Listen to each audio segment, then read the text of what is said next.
What if a word, one of the most historical loaded and racial violent words in the English language, became a meme?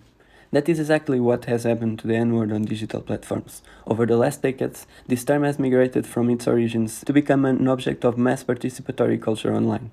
It circulates freely in comment sections, gaming chats, TikTok videos, rap lyrics, and viral memes, used by people of all backgrounds, often without awareness of its weight.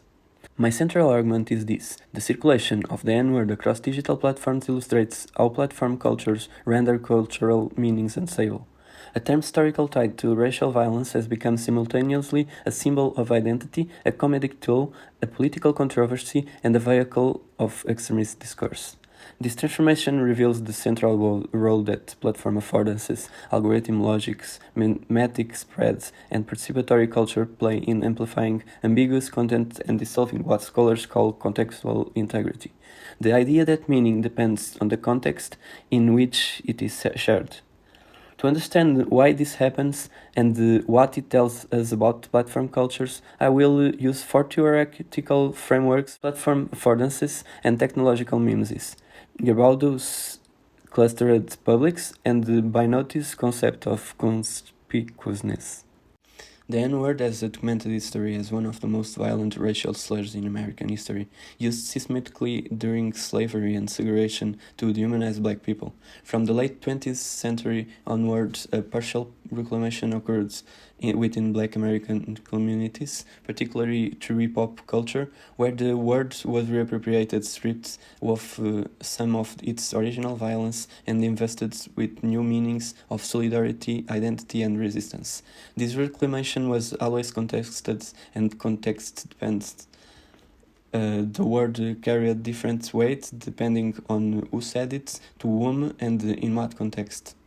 What changed with digital platforms was not just the scale of circulation, but the contexts in which the word travels. On platforms like TikTok, Twitch, Reddit, and gaming environments, the N-word began circulating detached from its historical context. Several platform-specific phenomena emerged. The N-word past trends were the idea that black people could grant non-black users permission to say the words was turned into a meme is one example.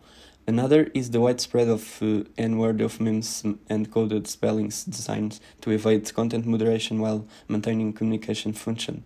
The first theory I want to apply comes from Zully and Zully's 2022 article on TikTok and what they call imitation publics. Their key argument is that TikTok is designed as a mimetic text. Its affordances, sound effects, duet features, the For You page structurally encourage imitation and replication. As the right, TikTok prompts users to engage content, not creators or friends. The platform's logic is not interpersonal connection, but mimetic transmission, seeing something, copying it, spreading it. Applied to our phenomenon, when a black artist or creator use the N-word in a song or video, TikTok's sound features makes that audio extractable, replicable, and detachable from its original context. Non-black users can stitch duets or lip sync to content containing the word algorithmically encouraged by the platform design itself. This is not a bug, it's the logic of the platform. The mimetic architecture does not distinguish between a dance move or a racial charged word, but travel by the same mechanism, imitation and replication detached from origin. This is what is called context collapse. When a message designed for one audience reaches audience it was never intended for, stripping it of its contextual meaning. The second framework comes from Paulo Gerbaudo's 2024 article on TikTok and what he calls the shift from networked publics to clustered publics. Gerbaudo argues that first-generation social media, Facebook, Instagram, Twitter, organize their users around explicit social connections. You saw what your friend posts. The second generation, is exemplified by TikTok, organizes users around algorithmically identified interest clusters, based on implicit signals like watch time, without users knowing they are part of these groups. This shift has two crucial implications for our phenomenon. First, the opacity of clustered publics. Users are assigned to interest neighborhoods, including communities around provocative or edgy content, without transparency. A user can end up in a cluster where the N-word circulates as humor simply because the algorithm identified them as likely to engage with it. Second, fragmentation. Niche communities on TikTok, what Gerbaudo calls silo-sociality following Gavin, operate with international logics and norms invisible to outsiders.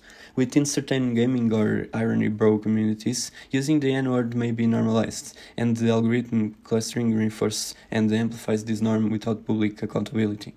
This connects directly to the concept of platform institutification, the idea that platforms, in chasing engagement metrics, progressively degrade the quality of their content moderation and the ethics of their distribution logic. The third theory is perhaps the most original application here. Lucia Bainotti's 2023 article on Instagram micro-influencers introduced the concept of conspicuousness, adapted from Veblen's theory of conspicuous consumption, as the cultural logic that drives content creators' self-branding practice. For Bainotti, conspicuousness is not about wasting money to show off wealth. It is about the productive display of consumption, accumulating, assessing, and circulating symbolic goods to construct and maintain social status. Now, how does this apply to language? I want to argue that in certain online communities, particularly gaming, rap fandoms, and the R&E adjacent spaces, the use of the N-word functions as a form of transgressive conspicuousness. Saying or referencing the word publicly is a display of social positioning. It signals membership in an edgy, transgressive community. It claims a kind of cultural capital, and it performs a form of exclusivity.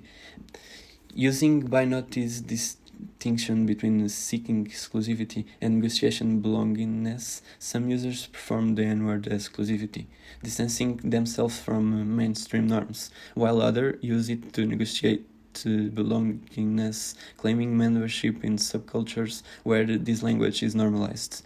The productive logic of conspicuousness explains why content featuring or alluding to the N-word generates attention capital, likes, shares, outrage, which in turn feeds the platform economy. The last framework connects the parasocial relationship theory in the context of Zafina and Sinha work on the Taylor Swift and the Indonesia Swifties to our phenomenon. Parasocial relationships are one-sided emotional bonds in which audience develop feelings of closeness and intimacy with media figures. Zafina and Sinha show how fans of Taylor Swift internalize her persona, values, and language, and feel protective of her as if she were a real friend.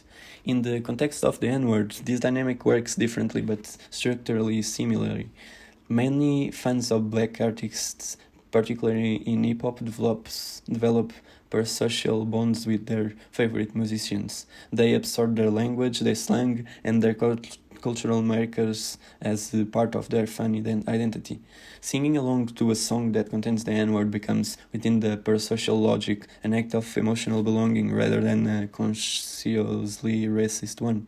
The fan community, what we might call a parasocial community, reinforces this through shared norms. It becomes normal, even expected, to reproduce the language of one's parasocial idiom as a form of loyalty and identity performance.